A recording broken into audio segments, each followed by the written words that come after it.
Almost everything, all external expectations, all pride, all fear of embarrassment or failure, these things just fall away in the face of death, leaving only what is truly important. Remembering that you are going to die is the best way I know to avoid the trap of thinking that you have something to lose. You are already naked. That was a quote from Steve Jobs from the book that I want to talk to you about today, which is The Five Types of Wealth by Sahil Bloom. Now, it completely made me rethink a lot of the aspects in my life in multiple different areas. And before we actually jump into the story, I want to share you another story, one that I think sets up the book in such a great example. Now, this one's not from the book, but I think this story will really set up the entirety of the rest of the book. So let me just read it to you, and I think you'll see why. My father was a good guy. Not many good men in the world, but this was a good guy. He worked at a post office, canceling your stamps. What a soul-killing, horrible job that is. For years, just to pay for a family. Who knew if he had any dreams? I get a phone call at 6 a.m. from my brother. He tells me to get down to the hospital on Walnut Street. I get to the emergency room, open the door, and the first thing I see is my mother, who looks more scared than I've ever seen a human being in my life. There was terror in her face. I've seen my mother cry in my lifetime, but this was different. This was like terror, fear, almost like there was a gun to her head. I looked to my brother, and he just had this expression where he gave me this slow nod, which meant my father was gone. Then my brother says something that probably defined my life. He died screaming. I couldn't believe it. I asked if it was a figure of speech, and he said no. He literally died screaming. You could see my brother was haunted by it. My father wasn't a soft man by any stretch of the imagination, and I'd never heard him get really loud. The notion of my father dying screaming changed my life. I realized that even a good man in this world who played the game straight, played by the rules, and did everything he was supposed to, could end up dying screaming. And that point, I decided there's no point in not trying to accomplish every stupid dream I've got, even if it's dumb stuff. Chase it all and do it all because we're all going to die screaming, and you might as well enjoy it here. Now, to start off the podcast, I've already hit you with a quote from the book and a story. Now, that story wasn't from the book, it was actually from George Mack when he was on the podcast Modern Wisdom with Chris Williamson. And I thought that was an absolutely amazing quote. It gives me goosebumps still to this day. And I think it's such a good story to kind of present what is in this book. Because in Five Types of Wealth, we talk about the essentially five different types of wealth. And in the world that we live in today, it seems like we're so infatuated with one type of wealth, which is money. But money, as you'll see throughout this book, is the least important of them all.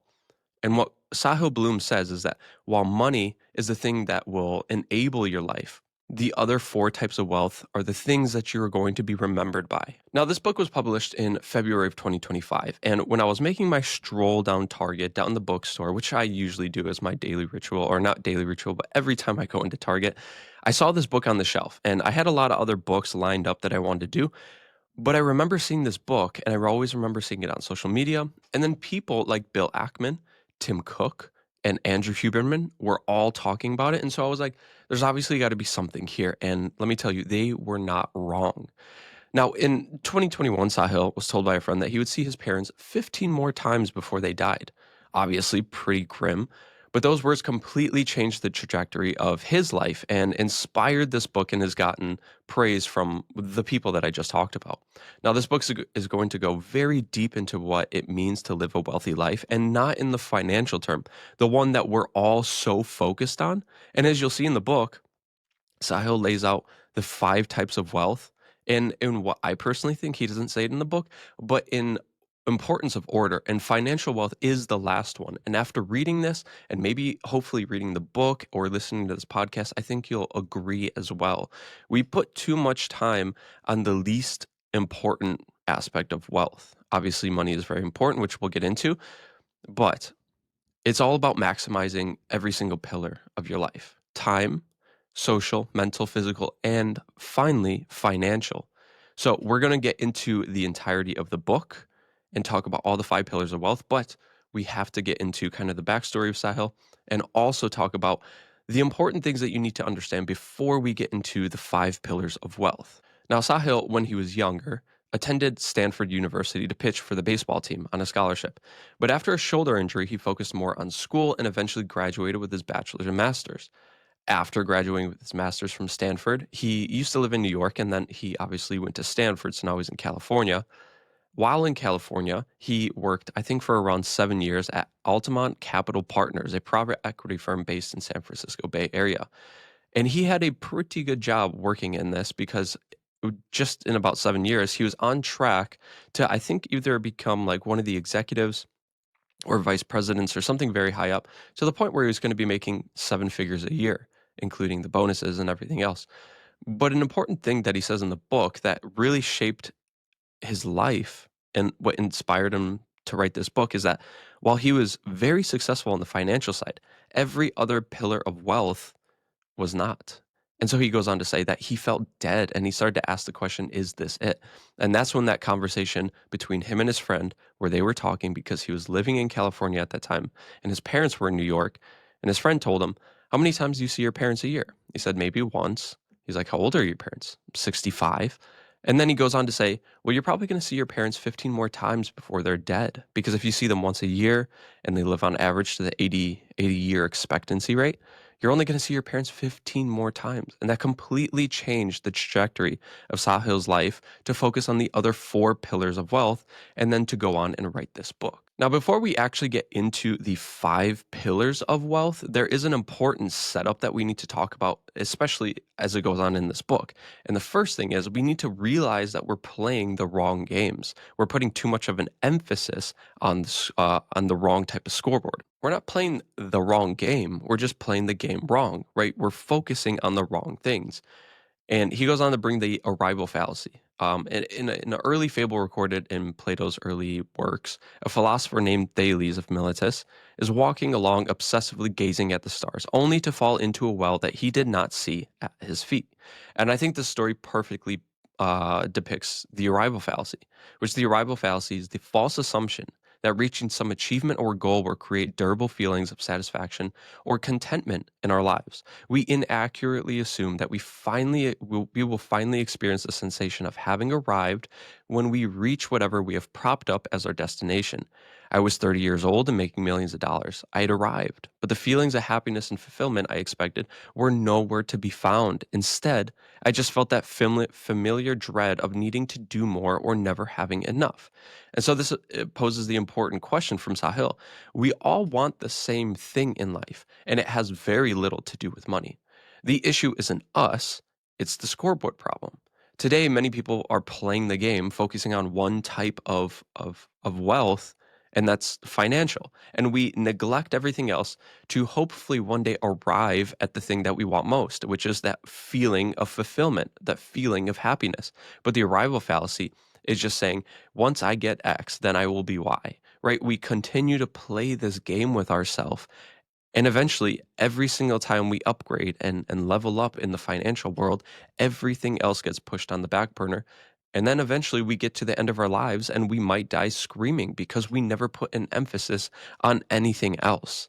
And this story is all too true and we see it so very often. And the huge problem here is that if we keep playing the wrong game, we can easily end up like Kevin Smith's father, right? Not to say that he was wrong in doing what he did, but we don't want to end our lives screaming. And so that's essentially what this book is hoping to do the opposite for you. So now that we understand that we're playing the wrong game, but we also now have to, with that awareness, design our life for the way that we want to. And I think there's no better story than the story of King Pyrrhus from 280 BC. Now it says in the 3rd century BC, King Pyrrhus of Epirus rose to power as the little-known leader of an expanding territory in Greece. A second cousin of Alexander the Great, he developed a reputation as a strong and strategic military leader. By 280 BC, he had waged successful wars all over the peninsula and consolidated his power across much of the region. But his military fortune would soon change because in 280 BC, King Pyrrhus received a request for support from the southern Italian city of Tarentum to fight the Romans. Now, by the end of the battle, King Pyrrhus was able to declare victory on the Romans, but at a very high exceptional cost, losing many of his best soldiers, including his lead general.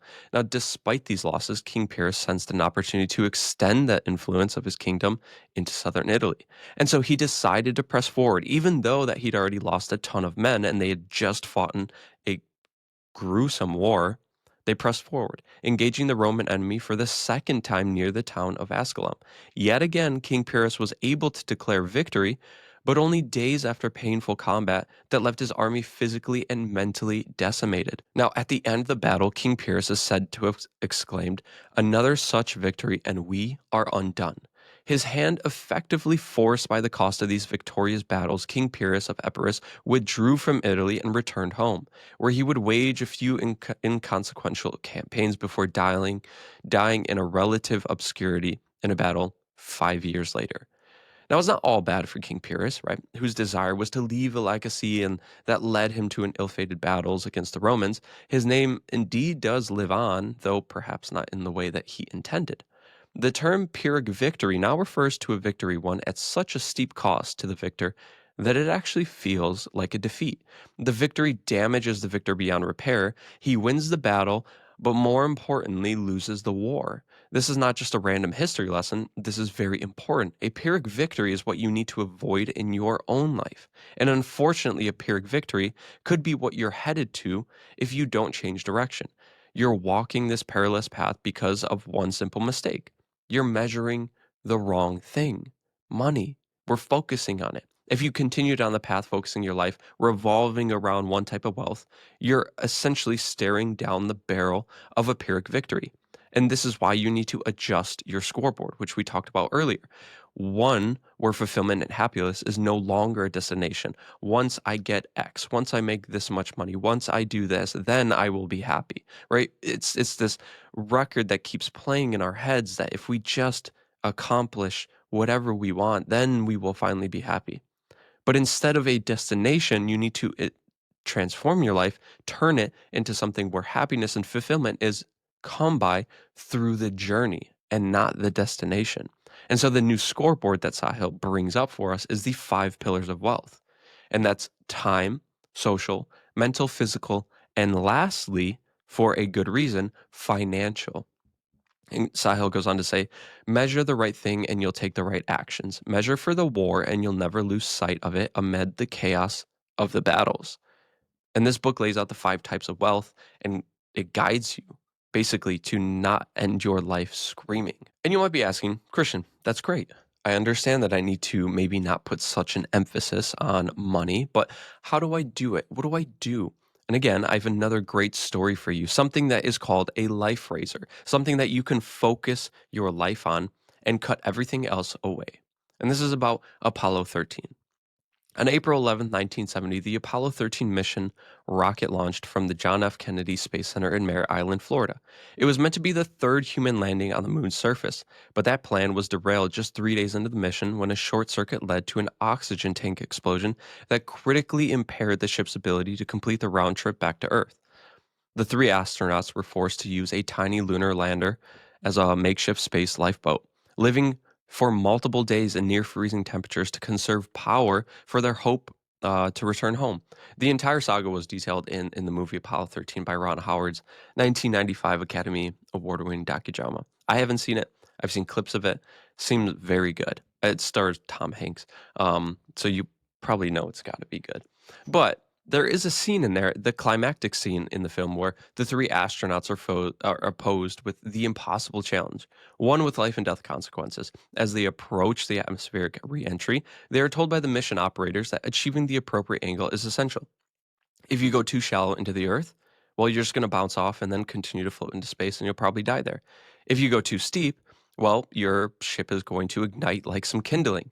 So you need to get this exactly right.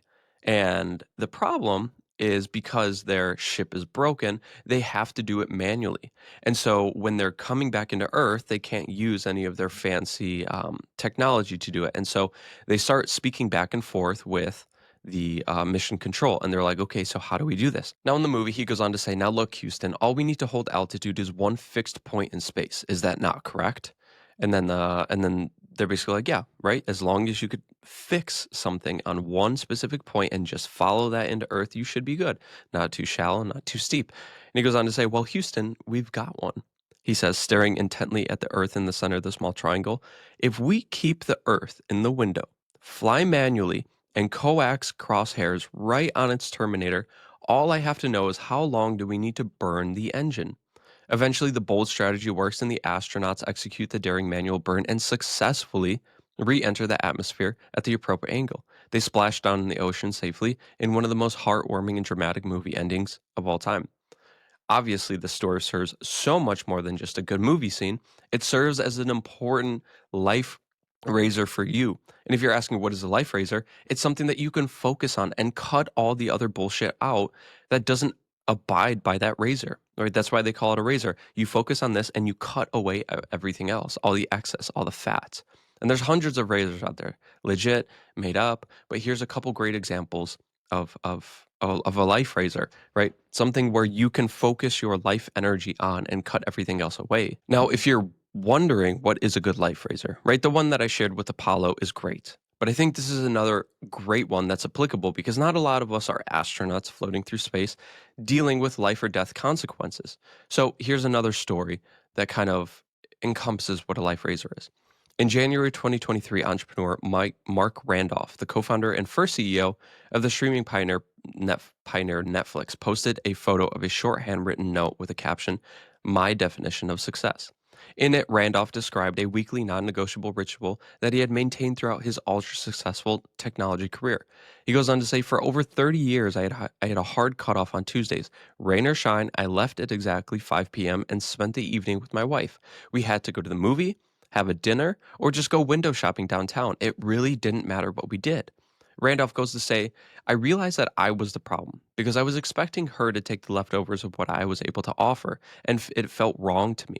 But rather than ignoring the problem or expecting it to solve itself, he took matters into his own hands." He goes on to say, "Everything comes from what you put first," he said. "I needed to reprioritize my allocation of time." The Tuesday dinner became a non negotiable ritual. Even as he was starting one of the most transformative technology companies in the modern era, Randolph stuck to it. 5 p.m., rain or shine, no matter what happened, crazy meetings, insane deadlines, he was gone by 5 p.m. He goes on to say, "Nothing got in the way of that. If you had something to say to me on a Tuesday afternoon at 4:45, you'd better say it on the way to the parking lot. If there was a crisis, we were going to wrap it up by 5 p.m."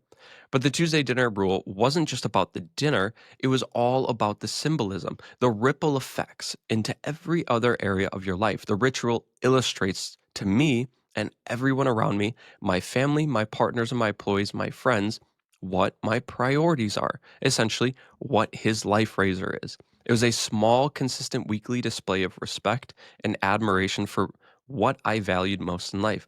A strong signal through action, not words. He goes on to say, "I resolved a long time ago that I didn't want to be one of those entrepreneurs on their seventh startup and their seventh wife. In fact, the thing that I'm most proud of in my life is not the companies I started. It's the fact that I was able to start them while staying married to the same woman. Having my kids grow up knowing me and the best as I can tell, liking me, and being able to spend time pursuing other passions in my life. That's my definition of success." And this comes from a CEO, or former CEO of Netflix, which is now a $500 billion company. If someone like that, who's working 80 hours a week, who's only focusing on the financial wealth pillar, is able to take a step back and say, no, I'm not going to focus on that. I'm going to create a ritual where at 5 p.m., no matter what happens in this company, in my life, in the weather, I'm going to go home to my wife. I'm going to go home to my kids and we're going to spend quality time together. If a entrepreneur working on one of the most transformative companies in the world is able to do that, I promise you whatever you're working on can also abide by the same life raiser. Now, maybe you've heard of life raisers before, maybe you haven't. It's fine. You don't really need to understand in full what a raiser is. It's essentially just focusing on one thing in your life that is very important and cutting out the rest. But Sahil does point out that there are three main things that we need to include in our life raiser because it's very easy to focus on the wrong thing when you think you're focusing on the right thing. Now, the first thing that we have to know is that it needs to be controllable. If you create a life raiser, it needs to be within your full control. It cannot be out of your control. It can't be like, if I'm building a business, we need to get to $100 million ARR at the end of the year. That's not in your control. It's not things that you can do. The second thing is that it needs to be ripple creating. It should have positive second order effects in other areas of life, right? Let's say that you want to become a professional athlete and you're like, okay, I'm going to train for kind of like Kobe Bryant. I'm going to train 3 times a day, right? That's controllable. That's something that I can do. I'm going to train 3 times a day, morning, afternoon, and evening. But the second order effects is that now it comes at the cost of seeing your family, at seeing your kids. That's not a good life raiser because now the second order effects are negative. And the third thing that we need to do is it needs to be identity defining. It should be indicative of the type of person that you are and the way that you want yourself to show up in the world. Again, a life raiser, who do you want to be? Who do you want the world to see you? And who are you truly? If it's something that does not align with it because you're just chasing your goals or the financial wealth pillar, that's not a good life raiser. It needs to be things that are important. And for Sahil, what he brings up in the book is that he wants to coach his son's sports teams, right? It's something he can control. It has great second order effects because he gets to spend more time with his kid. And the identity defining thing is no matter what happens in life, I'm going to spend time with my family. I'm going to spend time knowing them, coaching them, and being with them. And that's the way he wants to show up to the world. He wants to be a good father. And so take a step back, think about some of your life raisers, and make sure that they follow those 3 criteria: controllable, ripple affecting, or ripple creating, and identity defining. Now, once you have your life raiser, it's important to add your true north, the thing that you can guide. Now, this may seem like the same thing, but here's an important distinction that Sahil brings up in the book. This compass works synergistically with your life raiser. Your life raiser establishes your identity, who you are and what you stand for, while your compass defines where you're going, your vision for the future. You will turn to your life raiser when challenges or opportunities arise, but your compass will dictate your direction as you build towards your dream life. Now, you might be hard pressed to find your true north. It's like saying follow your passions, which we know never works because it's a very vague statement. But an easier way to think about this is a great quote from Charlie Munger. He goes on to say, all I want to know is where I'm going to die, so I'll never go there.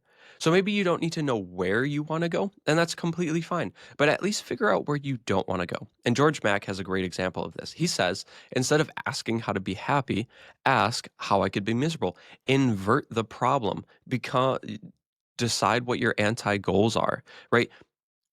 If you're asking how to be happy, it's a very vague question and you might not know. You're like, maybe I want this or that or that. You don't really understand. But I think it's a lot easier when you invert it and you ask yourself, well, how can I be miserable? Well, that's pretty easy. Fall into toxic relationships. Spend quality time wasted on useless tasks, whether it's Netflix, doom scrolling, etc. Go on to live paycheck to paycheck, have no real relationships with people, and let my body go loose and don't take care of it so that way in 20 years I'll feel like I'm 40 years older. Right? It's a lot easier when you invert the problem if you don't exactly know what your goals are. And so sometimes, like Charlie Munger says, understand where you're going to die so you never go. And the last thing in this puzzle before we get into the 5 pillars of wealth that I think is very important is understanding how to build the engines and high leverage systems for yourself. Because again, it's okay to work hard, but when you combine working hard with working smart, that's where the secret is. And an important thing that Sahil points out in his book is you can't work smart before you work hard. You haven't earned the right to work smart. A lot of people want to try to optimize and automate everything, especially nowadays with AI and everything. But the hard way is the right way. And in order to earn the privilege of working smart, you first need to work hard. And so let's talk about building those high leverage systems and building the engine for building out your life, right? We've talked about life raisers and we've talked about following your true north. Now it's about building the engine to make sure that you can go. Now it's December 18th, 2022, and Lionel Messi walks slowly around the pitch of Lusail Stadium in Doha, Qatar. He looks around, gazes off into space, and it's easy to imagine that this is a scene from a pregame practice or following the game's conclusion. But it's not. Lionel Messi is walking slowly around the pitch on the 107th minute of the most important match of his life, the World Cup final against France, which, if you haven't watched that game, after this, or even right now, go watch that game because that was one of the best World Cup finals I've ever seen. Sorry, just a little tangent. But with 90,000 screaming fans in the stands and over 1 billion people watching worldwide, it's a scene where Messi goes on to score in extra time to give Argentina the lead 3-2 over France. Obviously, we know now that Kylian Mbappe scores the third goal, ties it 3-3, but then in penalties, Argentina goes on to win 4-2. And that solidifies Messi as the greatest of all time. Messi in his sport is the Jordan. He's the Wayne Gretzky. He's the Tom Brady. He's the Tiger Woods of his sport. If you don't know soccer, that's what Messi is. And if you do know soccer, it's pretty easy to say. And I'm sorry to all the Cristiano Ronaldo fans, but Messi has a record 8 Ballon d'Ors, which is basically like 8 MVP awards. He has 6 European Golden Shoes, which is given to the player who leads the scoring in all of Europe. And he respectively holds all the records for the most goals in La Liga, the Supercopa de España, and the UEFA Super Cup, and the most officially recorded assist in soccer history. And what's even crazier is that aside from Messi being 5'6" and probably around 160 pounds, he has a very interesting tactic that almost nobody else uses, especially in soccer. He walks on the pitch more than anybody else. If you watch soccer and you watch Messi for the first time, you'll notice something very interesting that almost looks like laziness, but that laziness is actually very strategic. And to kind of bring that point home, let's go to someone else who uses essentially laziness to build out their life. Warren Buffett is known as the Oracle of Omaha for a reason. Over an investing career spanning more than 70 years, he has achieved compounded annual returns of over 20%. Not the best in the world, but over 70 years, it has been the best. He has achieved and it's an astonishing feat over such a long time. To put this into perspective, if you had invested $10,000 into Berkshire Hathaway in 1965, it would be worth more than an eye-watering $300 million today. In the same way that Messi utilized walking and slow pace, Buffett does the same exact thing, but in his investing. Lionel Messi and Warren Buffett understand the power of high leverage systems, whereas most people operate on a fixed symmetric loop of inputs and outputs. One input for one output. That's how you and I and most other people operate. But Messi and Buffett identify and focus their energy on the actions and decisions that are likely to generate 100,000 units of output for their 1 unit of input. They fundamentally break the fixed relationship of inputs and outputs to create asymmetric outcomes. And I have this beautiful quote from Naval Ravikant that really ties it in together. It says, "Be like a lion. A lion does not hunt all day. It rests most of the day and it charges only when it sees the opportunity. Be laser focused when it comes time to strike and rest when it's not. You want to be more like a lion. You don't want to be a cow grazing all day, slowly putting in the busy hours, working for 15 hours straight, acting like you're busy. You want to essentially rest, relax, and then when the opportunity does come, work like a fucking lion to get what you want." And when we get into, I think it's the time wealth aspect, we'll talk a little bit more about that because I think it's such an important thing to understand. So now we've talked a lot about this, and we haven't even gotten into any of the pillars of wealth. But I think it's important because this helps you shape the first aspects of your life. So now we've talked about you don't want to chase a Pyrrhic victory. You don't want to chase one pillar of wealth when there's four others to focus on. You also want to find your life razor, the thing that's going to help you stay focused in the amid of the battles. You want to focus on the war, not the battles. And then you want to find your true north, right? The thing that's going to lead you down the destination of where you want to end up in life so you don't end up screaming on your deathbed. And the last thing is understanding the relationship of breaking the traditional input output model one for one. You want to be like Messi and Warren Buffett. You want the 100-to-1 output to input ratio. And so he goes on to say, this book does not have the answers. You already have them within you. This book will help you ask the right questions. And let me tell you, after reading this book, I think he's absolutely right. You already understand. You already know what you want in life. You know it, but you're too scared to chase it, or you're just too scared to ask the right questions because they are haunting. They're a little crazy and they're a little scary.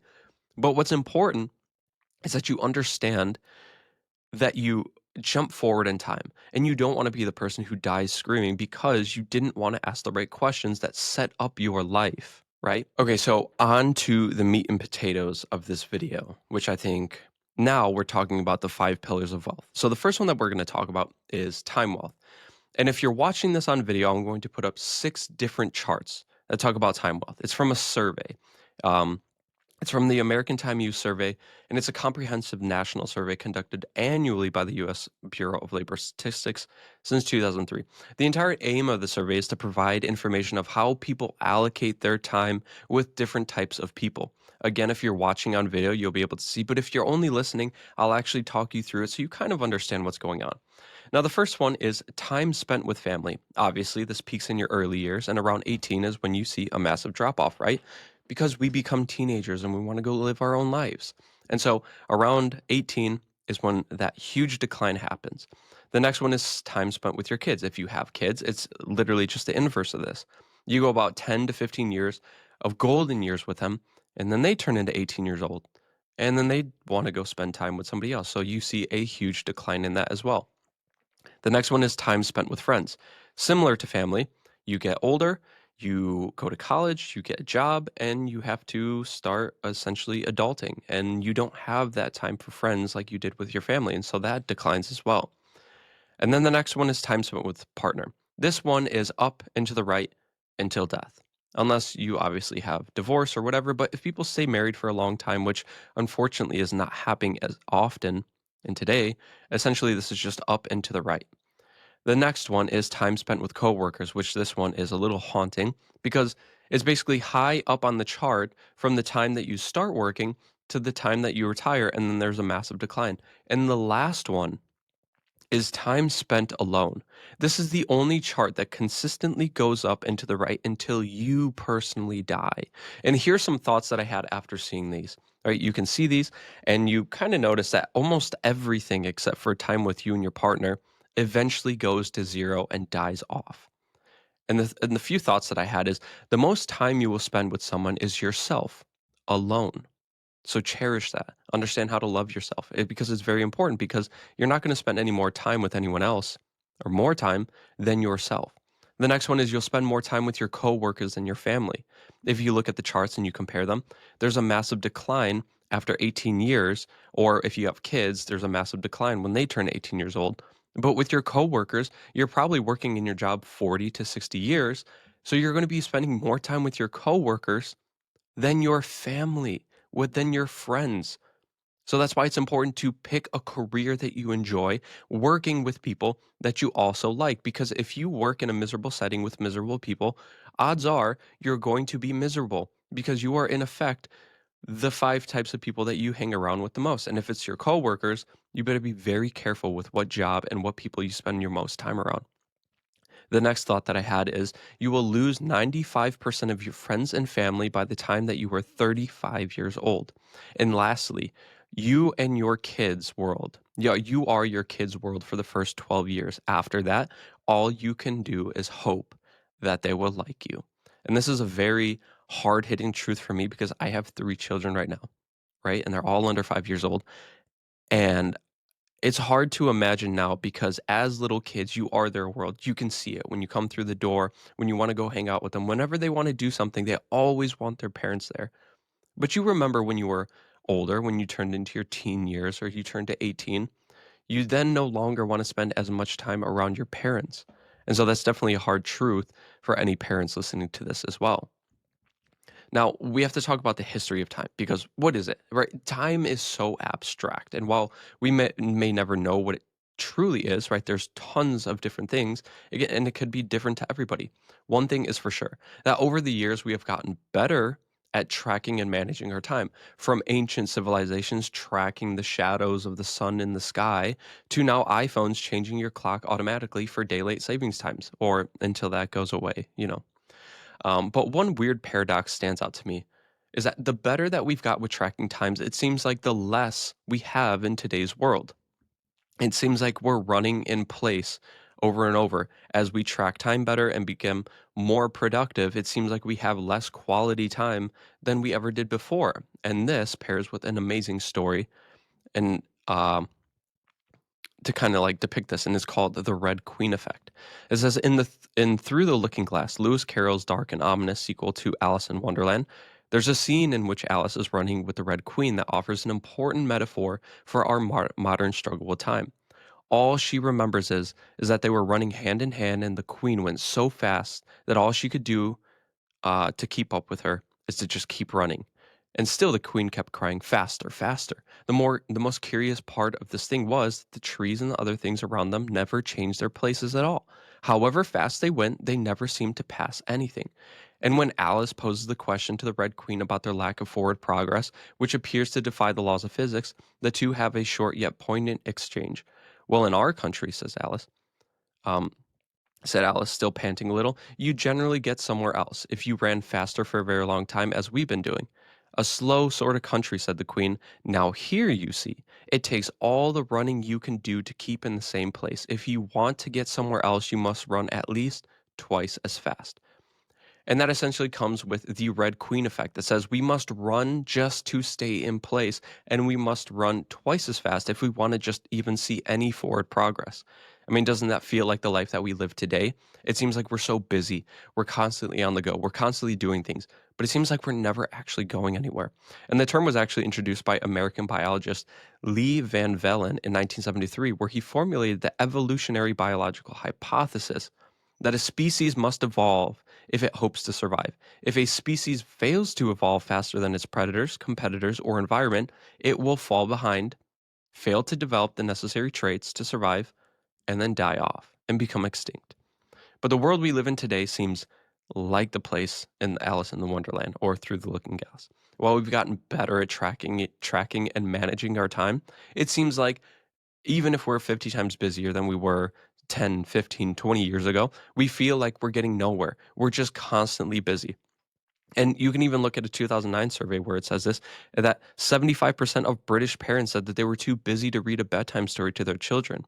According to a 2021 report from the email platform Superhuman, 82% of knowledge workers check their email within the first 30 minutes of waking up, and 39% check it within the first 5. 84% of US executives have canceled a vacation to work, and an astounding 80% of professionals say they simply don't have time to do everything that they want. And so, obviously, we can see you don't have to be in that camp, right? If we focus our time, if we understand what time is, and we focus more on the quality of our time. Obviously, with technology, things have gotten easier, but no matter what gets automated, what gets systematized, if we don't look at how we're spending our time, the quality of it, we're just going to end up in the Red Queen effect. We're going to keep running and running and running and feel like we never get anywhere. But there are 3 pillars of time wealth that are very important to understand. The first one is awareness, and that's understanding on the finiteness of your time, the impermanent nature of time. Your time will end at some point. The second is the attention that you put on your time, the ability to direct your attention and focus on the things that matter and ignore the rest, creating a time raiser for yourself or a life raiser like we talked about before. And the last and third is the control, the freedom to own your time and choose exactly how you want to spend it. Obviously, not a lot of us have this luxury. Me, myself, I work as a firefighter. I work 72 hours a week, sometimes 96 if I have to do overtime. So obviously, I understand the struggle of not being able to allocate your time the way that you want to. But when you do have that free time, how are you going to spend it? How are you going to allocate it? And that's exactly what I'm doing with this podcast. I obviously don't have the time to make it, so I make time for myself. I find pockets of time. I find those golden hours where they can be interrupted, whether it's early in the morning or very late at night. Now, let's talk a little bit more on it because I think it's cool to say like these are the 3 pillars of time wealth: awareness, attention, and control. But let's talk a little bit about awareness. Let me ask you a question. Would you trade your life with Warren Buffett? At first, you might be like, yeah, why wouldn't I? He has a net worth of approximately $130 billion, access to anyone in the world, and spends most of his day reading and learning. But you probably wouldn't when you think of it on the flip side. He's 94 years old at the time of writing this book. I think 95 now, or maybe 94 still. I don't really know when his birthday is. But you probably wouldn't trade lives with Warren Buffett. And the reason for that is because he only has a few years left. And so it brings up an important concept of being a time billionaire. You might not feel like you're wealthier or more rich than Warren Buffett, which you aren't if you're 95 years or older, which I'm sorry, but if you're listening to this, that's great. But we are more wealthy than Warren Buffett in our time. And so that brings up the question of time billionaires, which was first brought up by Graham Duncan, who's an investor and co-founder in East Rock Capital. And he brought it up in 2019 on an episode of the Tim Ferriss podcast. And he goes on to say, he goes on to say that time billionaires, right? If you're around, I want to say it was like 20-ish years old, you have 2 billion seconds left in your life. And if you're around 55 years old, you have a billion seconds left, which seems like a lot of time.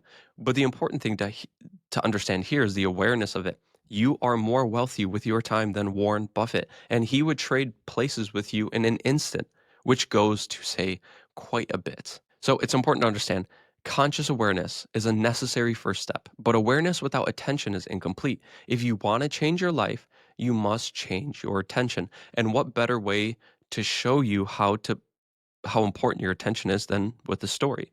Now, in 1666, the bubonic plague was devastating London and its surrounding cities, forcing universities to shut down and send their students home. Doesn't this kind of sound like something that we just went through just about 5 years ago? Now, a 23-year-old at Trinity College at the University of Cambridge fled to a small village just 50 miles away. Despite the absence of formal education requirements, he was immersed in books, studies, and experiments, pursuing his curiosities with intense focus and fervor because he had nothing else to do. So he was able to focus 100% of his attention on what made him curious. Now, during that single year of confinement, the young student made groundbreaking discoveries in fields across science, mathematics, and among them, he would go on to develop the initial principles of calculus, formulate the law of universal gravitation, define the three fundamental law of motion, lay the foundation for understanding of the behavior of light, and designing a reflecting telescope. That person in 1666 was Isaac Newton, and that year became his Annus Mirabilis, which is Latin for miracle year. He did all that at 25 years old in 1 year. Because of the bubonic plague, he was able to come out of the world and go 100% and focus his attention on everything that he was curious about. And so attention is defined as the state of act. Uh, Attention is defined as the state or act of applying the mind to something. This application of mental energy is how we create progress. Your choice of how and when you to deploy your limited attention determines the quality of your outcome. In the same way Messi chooses when to run on the pitch, in the same way that Warren Buffett decides to do an investment, or how Isaac Newton spent his year with complete focus and intense energy, we can become a lion instead of grazing like a cow all day, because it does nothing for us if we're constantly busy, constantly working, and just constantly going down that rabbit hole. If you take your energy back, rest, and only apply it to when it's most necessary, then we can see those asymmetric outputs of 100 outputs to one input. That's what we're trying to chase here with our time. And the last thing we need to understand is the control. We all want complete control, but there's actually this inverse relationship with free time. Too little, and you feel like you're Alice in the Wonderland. You're too busy with meetings, you're too busy with this, you don't have enough time. But too much time, you feel like you're roaming the Sahara Desert with nothing to do. And so there's this sweet spot, this Goldilocks zone, this inverse you. So with too little free time, you feel like you don't have enough. With too much free time, you feel like you have too much and you don't know what to do with it.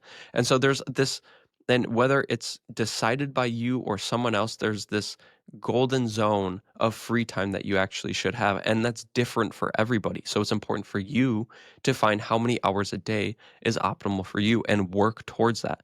Find the awareness, focus your attention on what's most important to you, and then understand the control of time. And so at the end of each pillar, Sahil provides like tons of different resources and exercises that you can work on. For the time wealth one, there's a lot of really important ones. And I won't go into all of them because that would make this podcast like 5 hours long. But I do want to go into a couple of them on the time aspect. And if you buy the book or buy the Kindle version of it, you'll be able to go through them. Each one's different for everyone, so they strike people differently. But I think the two that are really important for me is the first one is a hard reset chart. Now I'll post the chart up here, but basically it's asking yourself, pick someone you love, whether it's your parents, your kids, your family members, your friends, whoever it is. Ask how many times you will see them in a year, and then how long do they have until they're dead? And um, you can just guess like the average expectancy is 80 years old. So for Sahil's, his parents were 65. He would see them once a year, so he would see them 15 times more a year. And that realization makes you really understand, wow, I don't have a lot of time with this person. Even if it's your kids and they're younger than you. Let's say you only see them, maybe they're 18 at this point, so you don't see them as often, but you only see them that one time a year.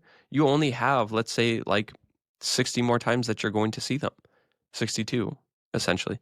So that's a really important one, the hard reset chart. Now, the next one is the new opportunity test. We live in a world where opportunity is abundant. We are able to do anything we want. The silver, shiny object is always around the corner. And so if we don't focus our attention on something that's very important, that's not good. So the new opportunity test basically broken down, again, if you're watching on video, you're able to see it, but essentially there's two main parts to it. If the opportunity is not a hell yes, if you kind of have to decide on it, don't do it. Unless it's a hell yes, then pursue it. But the second part of it, if you don't think, now Sahil says, if you are okay with it lasting 2 times longer than you think it will take, let's say you want to do a business endeavor, right? You want to create a podcast like this, and you think it's going to take a year. Are you okay if it takes 2 years? But I pose the question, are you okay if it takes 3 years or 4 years before you even see a level of the success or the level of the things that you want? If you're not able to say hell yes to the opportunity and be okay with it taking 3 to 4 times longer than you think it will take, don't do the opportunity. It's not worth it. Now, the second pillar of wealth is social wealth. And Sahil poses the question of who are your front row people? Now, there's a very emotional story from the book that I want to read to you straight from the book because I think it's so important to just read from it. Now, it goes, in January 2023, Eric Newton was living a rather typical life for a man in his 40s. He and his wife, Aubrey, had welcomed their first child, a daughter they named Romy, 2 years earlier. In his daughter's first years of life, Eric was head down working crazy hours as chief operating officer at a Silicon Valley startup. And in February 2023, he decided it was time to start something for himself and left the company to figure out what he should do next. But tragically, fate had other plans. After months of feeling exhausted and having her symptoms shrugged off by doctors who told her it was just part of being a new mother, Aubrey had finally gotten extensive blood work done. One evening, after the two had put Romy to bed and were sitting down to watch a movie, Aubrey's phone rang. Doctors usually don't call at 9 p.m., so we knew something was wrong. The doctor goes on to say, "You need to get to the ER right now," they told her. The next 72 hours were a blur of fluorescent lit hospital rooms. Eventually, they found out that Aubrey had blood cancer, a very rare form, and the prognosis was not good. Eric and Aubrey stared at the scans together in disbelief. Her whole body was covered in tumors, her lungs, spleen, stomach, neck. I mean, it was everywhere, Eric recalled. So, they go on to say, we got very good at saying goodbye to each other before she went into the operating room for whatever procedure she had to endure. And by mid-fall, it was clear that Aubrey did not have long to live. And on November 2nd, 2023, Aubrey Newton passed away peacefully. And when Eric and I spoke, this is Sahil, when Eric and I spoke in December 2023, he was still in the throes of grief, but he had begun to reflect on the indiscernible beauty of their love and what her final days had taught me. Eric goes on to say, Aubrey and I fell in love early and fast, but we fell more in love during the time that she was convalescing than I thought was possible. Facing death every day allowed us to set aside the silly things and focus on what matters. Our new depth made her death all more painful, but of course, I wouldn't trade it for the world, not for anything. The privilege of knowing and loving her so deeply outpaces every other experience I've had. It's the one thing that matters. Her one regret was that she hadn't spent more time deepening her relationships with the people she cared about. Looked at from the other direction, her regret became an insight. The only thing that matters at all is the quality of the relationships with the people you love. We all have obligations in life that we need to fill our attention with. Those things pull us away from the contemplating love with 100% of our awareness. But we must remember that what's behind our desire to do those things in the first place, we must remember our center, and it's not the money. So, aside from the finite time, I believe that the people you're around is the most important thing in the world. And that's what Sahil Bloom poses as well. No matter what happens in life, no matter what you go through, no matter what you end up doing, the most important thing is building the relationship with the front row people. And the front row people are the people that are going to be at the front row of your funeral, the people that are going to show up all the way to the very end, no matter what. And I'm not sure, but I believe Sahil puts these pillars again in the order of importance. If not, this is definitely how I see it. Obviously, time essentially is the most important because it's the thing that we have. Without time, then you're not alive. But the most important thing aside from that is these social relationships that you have. And Sahil breaks this down into three pillars. Now, social wealth is built on this foundation of depth. Upon the strength of your ties with these few cherished relationships, it is expanded through breadth, connections to extended circles of friends, communities, and cultures. And finally, it is secured through the earned status, a durable form of social positioning that cannot be bought. Another great quote from Naval Ravikant, sorry. A fit body, a calm mind, and a house full of love. These things cannot be bought, they must be earned.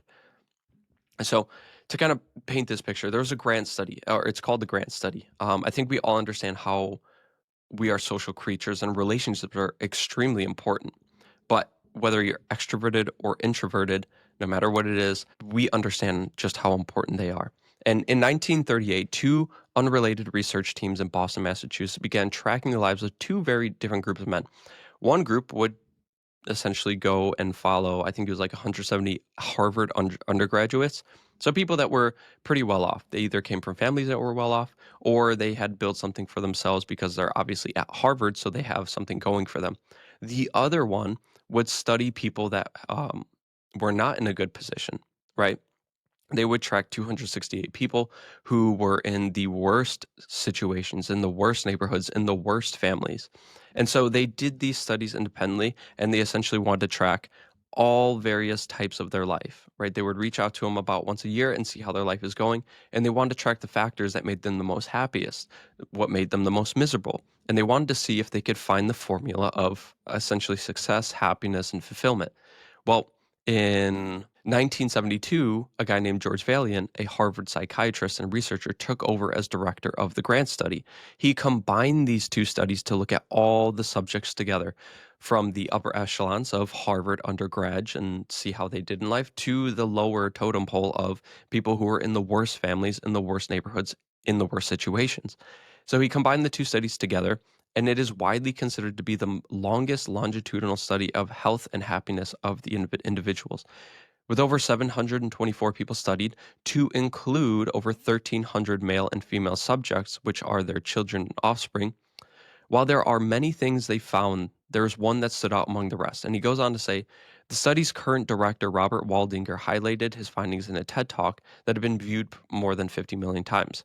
It wasn't their cholesterol levels that predicted how they would grow old, he said. It was how satisfied they were in their relationships. The people who were most satisfied in their relationships at age 50 were the healthiest at age 80. And on the flip side, loneliness was found to be worse for one's health than regular use of tobacco and alcohol. But unfortunately for us, the world that we live in today, with technology and maximizing our time and, feeling like we're more connected because of social media, we are facing essentially a loneliness pandemic. We've never been more connected with technology and social media, but we've never felt more disconnected in real life. And in a study in 2023, a U.S. Surgeon General Vivek Murthy released Our Epidemic of Loneliness and Isolation, a comprehensive report that added scientific rigor to my anecdotal observation. The report noted that connectedness was at an all-time high, with 96 to 99% of teens and adults under the age 65 using the internet, and the average American using it for 6 hours per day. Approximately 1 in 3 U.S. adults said that they were connected almost constantly, and social media use increased 5% in 2005 to 80% in 2019, and 95% of teens reported using social media in 2022. We are living in a world where we've never been more connected by technology and social media, but we've never felt more disconnected in real life because we don't have those very deep relationships with people anymore. It's more on a screen than it is face to face. And so again, At the end of each chapter, Sahil Bloom breaks this down into three pillars. The first pillar of social wealth is the depth. Who are your front row people? Depth is the connection to a small inner circle of people with deep, meaningful, durable bonds. It forms the foundation of your social wealth. The small group that you can rely on for love, connection, and support during your highs and your lowest lows. Remember, depth is not something that is automatic. It's fluctuating and it can atrophy. If you don't work on these relationships, they can go away. It's just like a muscle. You need to work it out and you need to work on these relationships. And the next one is breadth. Breadth is from the foundation of depth. From the foundation of depth with a small circle, you can build a breadth with a larger one. Breadth is the connection to a large circle for support and belonging. Breadth requires you to try new things, to open yourself up to the world around you. It gives generously with no expectation in anything in return. You will build a new breadth of connection that will create lasting social wealth.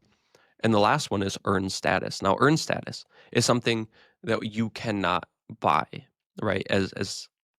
And it's okay because we're status seeking animals. There's nothing wrong with that. But status can be defined as the standing or positioning of one's person in relation to another in a group or something like that. And I just think the problem is that most of us put too much attention and emphasis on this. It's on the status game, the money game. How do we align with the people that we're with? You know, it's like keeping up with the Joneses. Why? Because I think it's the easiest to track and it's the easiest to see in the real world. And again, Naval Ravikant once said, once again, because I think it's so important to reiterate this: a fit body, a calm mind, and a house full of love. These things cannot be bought, they must be earned. The most universally treasured, valuable, and durable things in life cannot be acquired with money. The things that earn the deep respect and admiration of your peers are not for sale. Now, the third pillar of wealth is mental. Right. And if there's one word that could define mental wealth, I think it would be curiosity. Curiosity is how you learn about the world and how you stay alive mentally, how you stay young mentally. And the science supports this idea as well. It says curiosity, it turns out, is a very, very good for you. It is the real fountain of youth. In a 2018 study found in the brain systems, found that the brain systems that are engaged by curiosity contribute to maintaining cognitive function, mental health, and physical health with age. And furthermore, curiosity has been connected to higher levels of satisfaction and positive emotions and lower levels of anxiety. Curiosity keeps us healthier, happier, and more fulfilled. If curiosity were a pill, it would put all the pharmaceutical companies out of business. Now, mental wealth is about building on the foundation of curiosity that encourages you to search, explore, and question and learn everything. It's essentially like having a 5-year-old's mindset, asking why to everything, going down those rabbit holes, and understanding and enjoying the process of it, enjoying the journey instead of the destination that we've been talking about this whole time. And I think Paul Graham writes amazing essays, right? And if you've never read them, you definitely have to. But in two of them that I've read, I think he puts curiosity in such a beautiful way. The first one is from his essay, How to Do What You Love. And he goes on to say, the test of whether people love what they do is whether they do it even if they weren't paid for it, even if no one else knew they were doing it. And the test of whether you love a thing is whether you want to look deeper into it. That's what curiosity is. And the second one is his essay on how to do hard work. And he goes on to say the most efficient way to figure out what you should work on is probably to work on whatever you're most interested in. You won't know what that is until you try doing stuff. It's hard to predict interest in advance, but if you keep trying things, you'll get better at noticing when you're genuinely curious. And unfortunately, just like depth in relationships and muscles to your physical health, without using it, it can atrophy. One group of researchers had urged that the decline is driven by a lower perception of future time, meaning that as you age, you see less value in acting on curiosity, as it will mainly benefit you in the future time window that is quickly closing. And I think that this is absolutely BS because no matter how old you are, even if you are 94 like Warren Buffett or you're older than that, curiosity is what keeps you young mentally. Maybe your physical health may degrade, but if you can keep your mind young by following your curiosities, looking into what's interesting, and more importantly, following what you're interested in is the most important thing. I mean, we can look at a list of people who started their endeavors very late and ended up being successful in that regard. All right, we can look at Morris Chang. He started TSMC at age 56. It's now the world's most valuable semiconductor company. Colonel Sanders started KFC when he was 65. He founded KFC after a string of failed ventures and odd jobs. Ray Kroc, age 52, turned McDonald's into a global empire after selling milkshake machines. Laura Ingalls Wilder, age 65, published Little House on the Prairie, launching her literary career. Grandma Moses, which is Anna Mary Robertson Moses, age 78, started painting and became a world famous folk artist.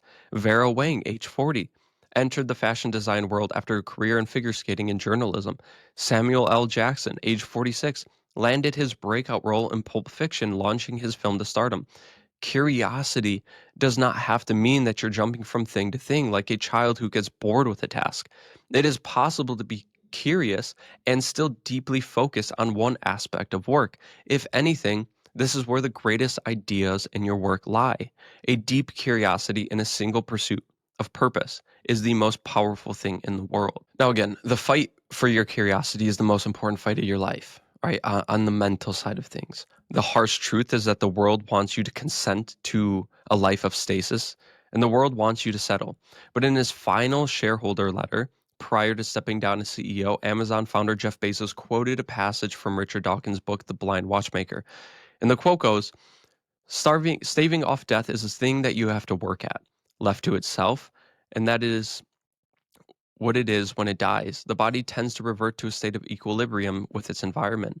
If living things didn't work to actively to prevent it, they would eventually merge into their surroundings and cease to exist as autonomous beings. This is what happens when they die, equilibrium with their surroundings, this state of normalcy is your natural state.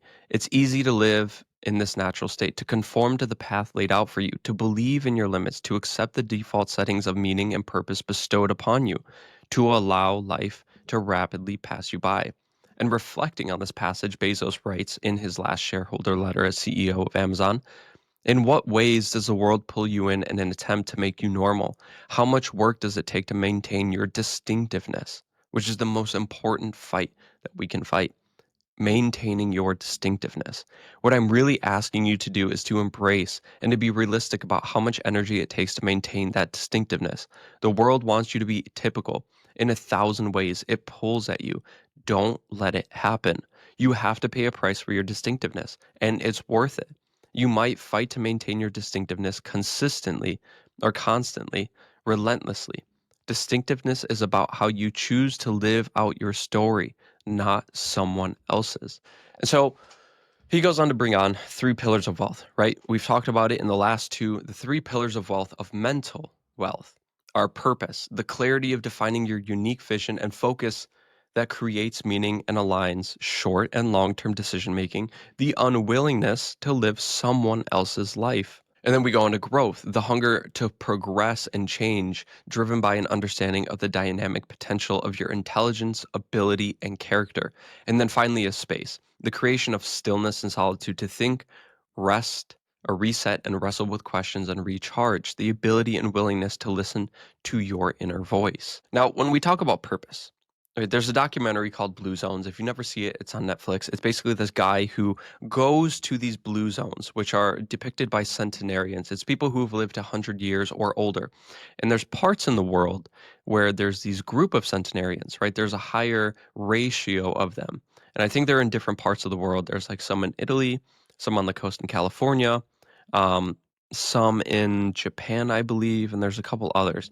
But essentially, he went to them. He made a documentary and wrote a book, and he wanted to see why these people were living so long. What were their secrets to living to 100 years when the average expectancy is 80 years? And for a lot of people is younger than that.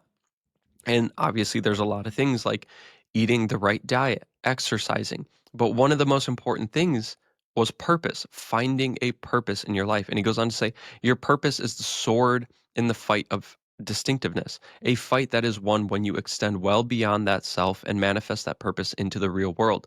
When you find your purpose, your passion, your calling, whatever you decide to call it, when you find your purpose, it feels like you have a life that is worth living, a life that is found, that you find fulfillment in the journey and not in the destination. And the second pillar of wealth for mental is growth. And interestingly, the pursuit of growth as a means with no desired end does quite often produce the most compelling ends. Essentially, it's the pull or never ending cycle to keep your mind young and ambitions healthy. Again, this doesn't have to be ambitious to the world, it just needs to be ambitious to you. For a lot of people, it's building a Fortune 500 company. For others, it's simply just learning how to crochet. So, again, it doesn't need to be ambitious to the world, it needs to be ambitious just to you. And people from Benjamin Franklin, Elon Musk, Bill Gates, and Oprah Winfrey are always regularly putting time into their day to keep learning. Mahatma Gandhi famously said, live as if you were to die tomorrow, learn as if you were to live forever. And finally, one that I think is so important and kind of ties back to time wealth, right? We talk about the Red Queen effect where we always feel busy, we always feel like we're running and we're always doing stuff. Well, space exists between stimulus and response. Stimulus and response are loud. They involve inputs, action, and outputs. Space is quiet. It is devoid of external inputs and does not require any outputs. It's stillness, it's solitude. And space is so fucking underrated in the world that we live in today. As we've touched on before, we live in a world like the Red Queen effect, constant inputs and so little outputs, that 1-to-1 ratio. And one of my favorite articles is called Lazy Work, Good Work by Morgan Housel that I think puts this perfectly in better wording that I could ever put. It goes on to say, if you anchor to the old world where good work meant physical action, it's hard to wrap your head around the idea that the most productive use of a knowledge worker's time could be sitting on a couch thinking. But it's so clear that it is. Good ideas rarely come in meetings or even at your desk. They come to you in the shower, on a walk, on your commute, or hanging out on the weekend. I'm always amazed at the number of famous ideas that came to people in the bathtub. But tell your boss that you require a midday soak, and the response is entirely predictable. Look at famous thinkers who didn't have to impress anyone by looking busy, and you see a theme. They spent a lot of time doing things that didn't look like work, but in fact was stupendously productive. Albert Einstein put it this way: I take time to go for long walks on the beach so that I could listen to what is going on inside my head. If my work isn't going well, I lie down in the middle of a workday and gaze at the ceiling while I listen and visualize what goes on in my imagination. Mozart felt the same way. When I am traveling in a carriage or walking after a good meal or during the night when I cannot sleep, it is on such occasions that my ideas flow best and most abundantly. Bill Gates uh, got his best work done when it looked like he was on vacation, when he would go on his think weeks. Hi, thanks for coming, said Microsoft Corp. Chairman Bill Gates appearing eager for company after 4 days alone at the waterfront cottage. Here he was there for his Think Week, a 7-day stretch of seclusion he uses to ponder the future technology and then propagate those thoughts across the Microsoft empire.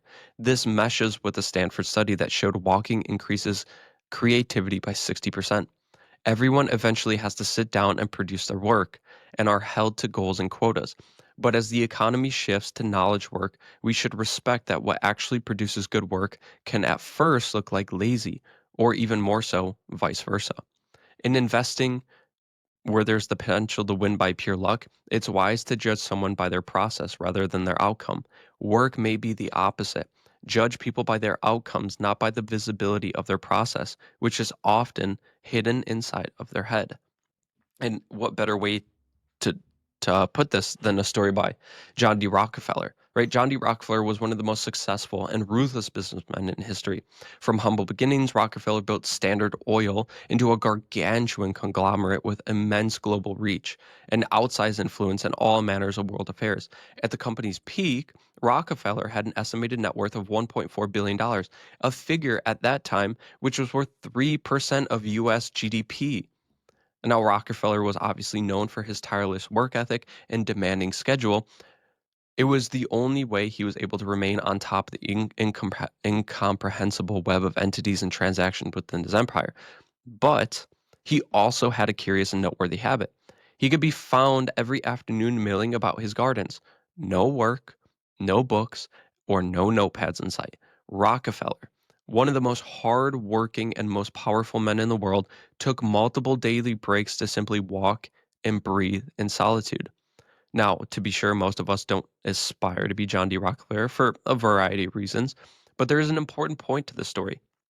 Space is not about turning your back on worldly possessions, selling your metaphorical or literal Ferrari, and going on a quest to find yourself in the mountains. Space is as simple as finding your own version of Rockefeller's garden, an escape to where you can slow down and breathe new air into your life. And no matter who you are, all of us need space to do our best work. For some, it's a simple walk. For others, it could be a 7 day stretch of complete isolation.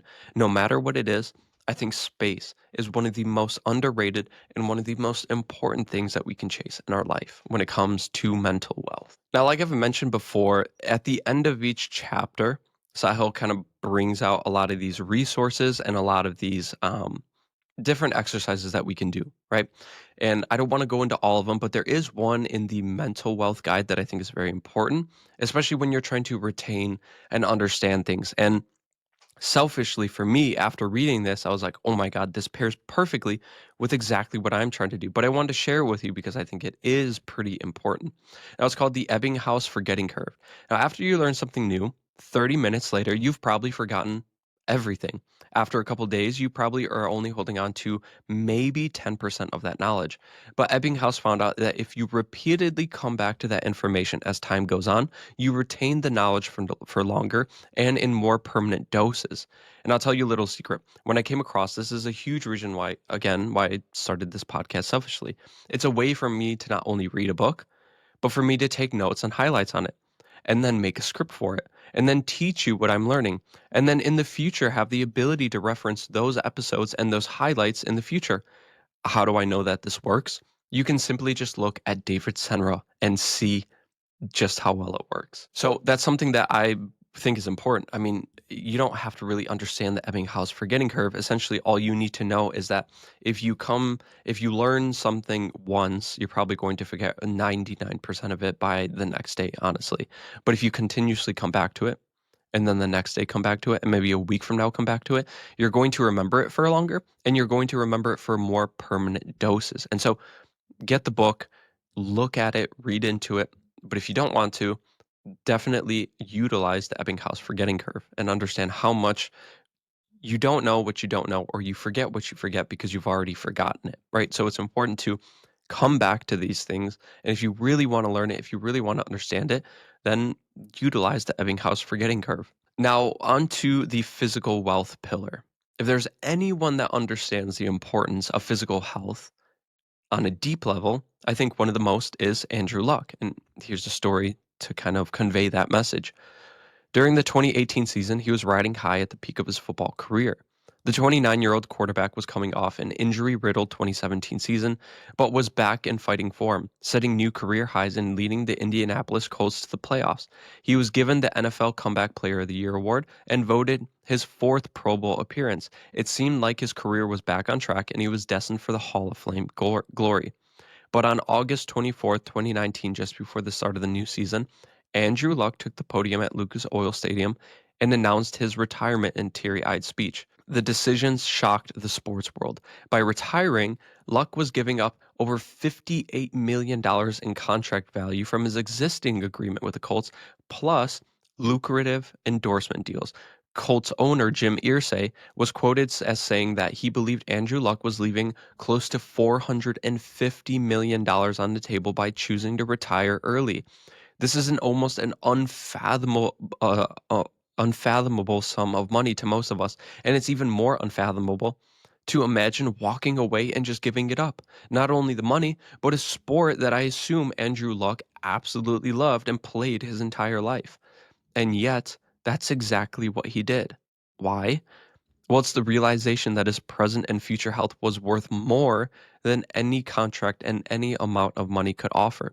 In his 6 NFL seasons, Luck, who played a hard-nosed brand of football and never shied away from contact, endured torn cartilage in 2 ribs, a partial tear in an abdominal muscle, a lacerated kidney that left him urinating blood and at least one documented concussion and a torn labrum in his throwing shoulder. This leaves out any undocumented injuries from his long and illustrious amateur and collegiate career, where he was a Heisman finalist while leading Stanford University to several bowl game victories and top 10 national finishes. In his retirement speech, Luck pointed to the future.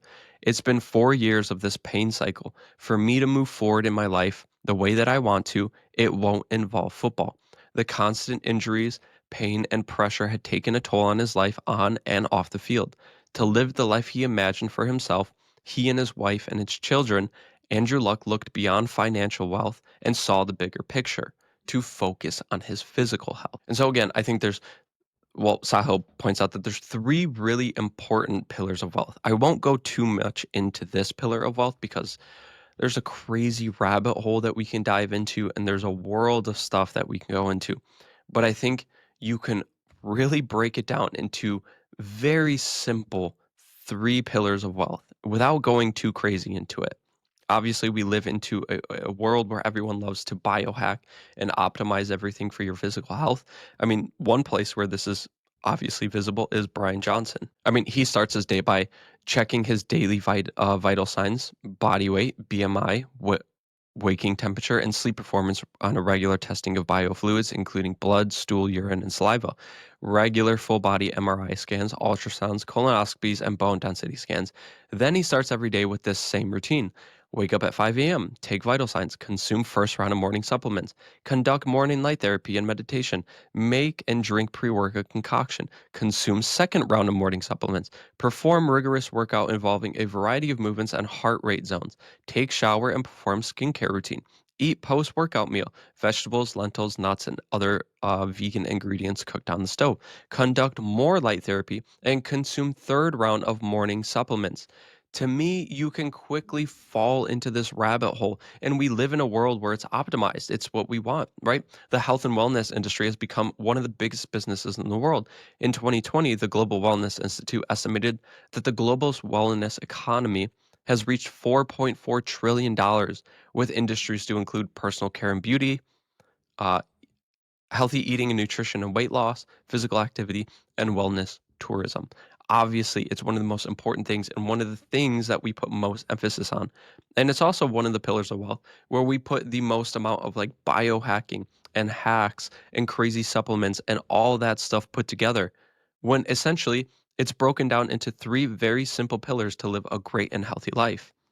So, to make this extremely simple for you, a roadmap of physical wealth includes movement. Move your body for 30 minutes a day. There's aerobic, which is low intensity, it relies on oxygen to breathe. Essentially, it's like zone two. And then there's anaerobic, which is high intensity. It relies on the breakdown of sugars to sustain that activity. You can think of it as a very fast run, biking very hard, playing a sport. That's essentially like zone five. The next, you move for 30 minutes a day, anaerobic, aerobic zone 2, zone 5, then focus on your nutrition. Just try to eat 90 to 95% unprocessed foods, hydrate 80 to 128 ounces of water, and make sure you do not skimp out on your protein. And then third is sleep. Try to get 8 to 9 hours of sleep. I totally get it. I'm a firefighter. I work 72 to 96 hours a week, depending on overtime and all that. And I feel like there's definitely seasons of your life where you have to sacrifice. But understand, long term, sleep is magic. And I get it's very easy to say, whoa, well, you need 8 to 9 hours of sleep. And it's way harder to get that. I understand. Like I said, I'm a firefighter. My sleep gets fucked up all the time. I have three kids. I understand the struggle. Trust me. But in the long term, sleep is the thing that will recharge your battery. And if you continuously live your life living on 50%, you're never going to achieve everything you want because you're not going to hit it with the energy that you need. So, put very simply, move your body for 30 minutes a day. Eat 90 to 95% unprocessed foods and try to get as much sleep as you possibly can. And finally, the thing that I think we've all been waiting for, which again, I think is the least important of the financial or the wealth pillars, is financial. And it poses a really important question. What is enough? The moment I bet all of you have been waiting for, but I understand again, it's probably the least of the five pillars. And this isn't a save the best for last type of thing because I think it is the least important. One of the most important questions that comes up in this pillar is, well, what is enough? Well, in a short poem, I think it encompasses knowing when you have enough in any other way possible. So, in a short poem about about his late friend Joseph Heller, a famous American author best known for his satirical genius work of Catch-22, Kurt Vonnegut shared an anecdote that offers a powerful piece of Heller's wisdom. As the two enjoyed a party at the home of a billionaire, Vonnegut asked Heller, "Joe, how does it make you feel to know that our host only yesterday made more money than your novel Catch-22 has earned in its entire history?" Heller replied, "I've got something he can never have, the knowledge that I've got enough."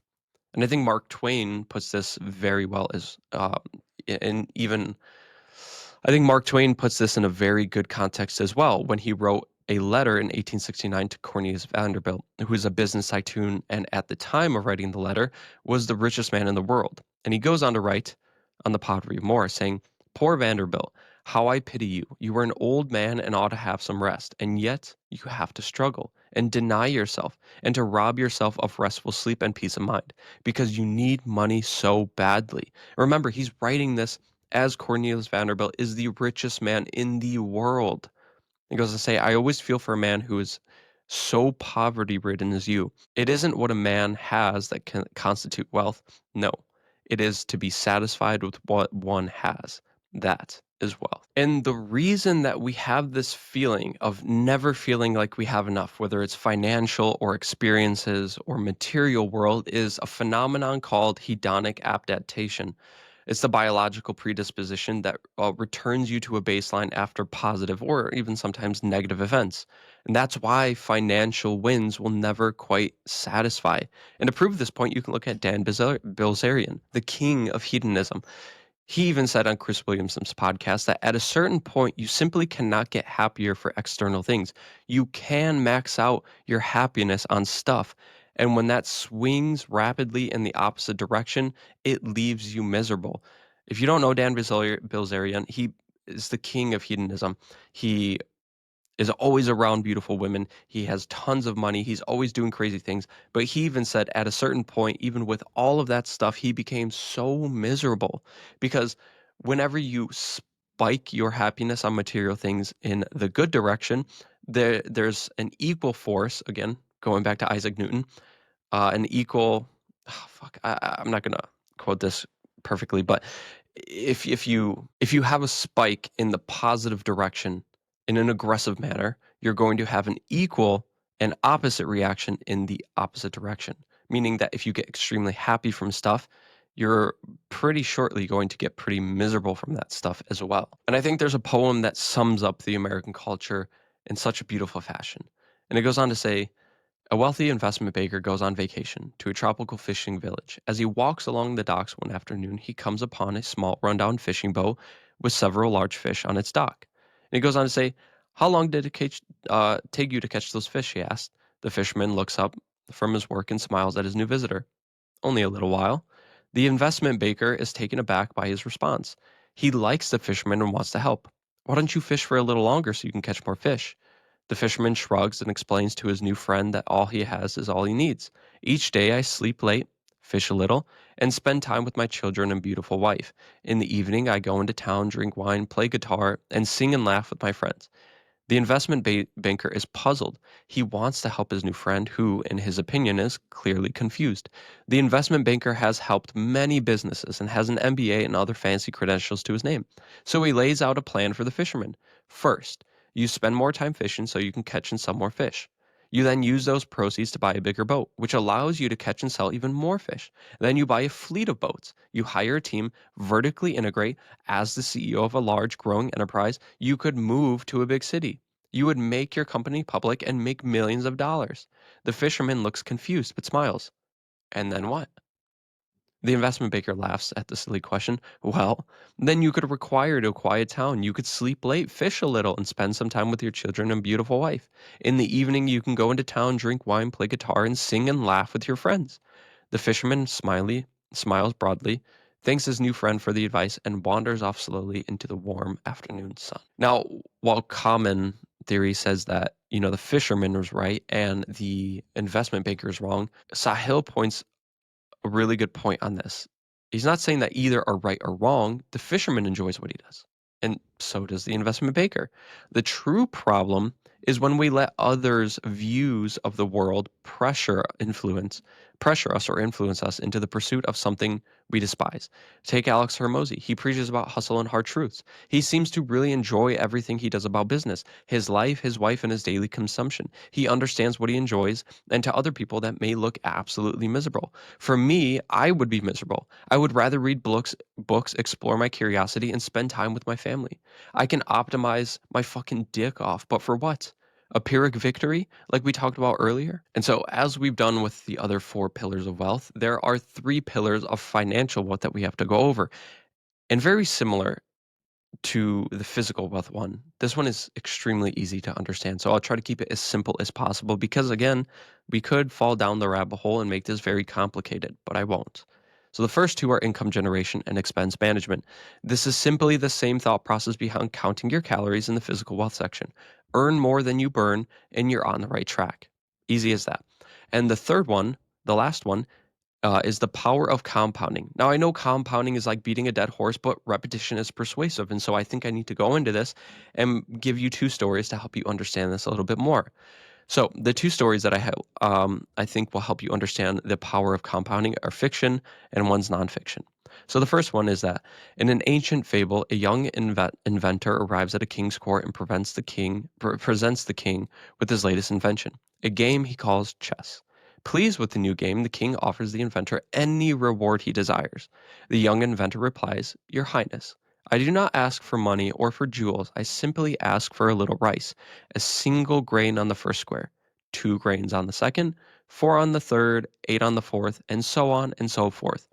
So, for the full 64 squares on this chessboard.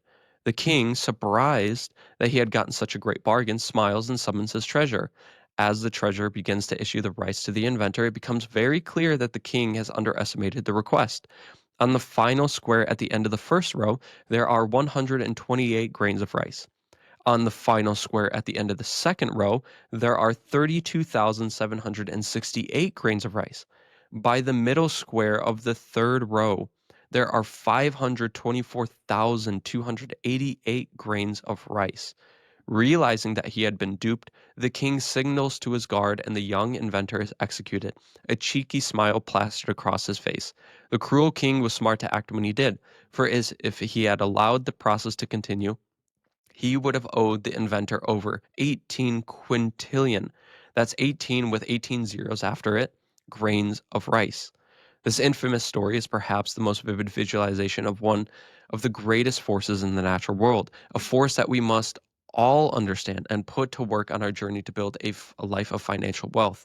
That force is compounding. Now let's look at an example that is in real life. Warren Buffett. Warren Buffett has amassed a net worth of over $130 billion, a figure made even more stunning by the fact that the vast majority of this wealth was built after his 60th birthday. According to most estimates, he reached $1 million at age 30, 25 million at age 40, 375 million at age 50, and his first $1 billion came at age 56. That means that if you took him roughly 32 years from when he started working for Benjamin Graham at the age of 24 up to his 56th birthday to earn his first $1 billion. Just 37 years after that, he earned his next 129 billion. Now, I think people love using the Buffett and Munger example on everything because it's very obvious that their compounding worked, and it's probably the best articulation of what compounding can do in the real world. But I think more importantly, maybe the subconscious fascination is the real life proof that compounding actually works. And Morgan Housel famously says, all compounding is the return to the power of time, but time is the exponent. So so that's to me what you want to maximize. When you think about it, compounding is just any topic that you want. It doesn't have to be money, and multiply it by time. But I think the most important lesson that we can take away from the financial section is that money can and always will only solve money problems. As Biggie Smalls said, more money, more problems. So I hope that this book and this podcast has at least given you the right questions to ask in your life because as both of us know, you and I already have the right answers. And before I let you go, I want to leave you with this quote. In Christopher Nolan's 2010 science fiction thriller Inception, There's a scene in which the protagonist, played by Leonardo DiCaprio, is faced with with the life and death decision of whether to trust a new potential benefactor and sees the challenge presented to him. It's a challenge with the highest possible stakes, the opportunity to return home to his children, whom he hasn't seen in years. The benefactor, played by Ken Wannabe, um, seems to sense the counterpart's call to adventure and poses a single powerful question: do you want to take a leap of faith or become an old man filled with regrets, waiting to die alone?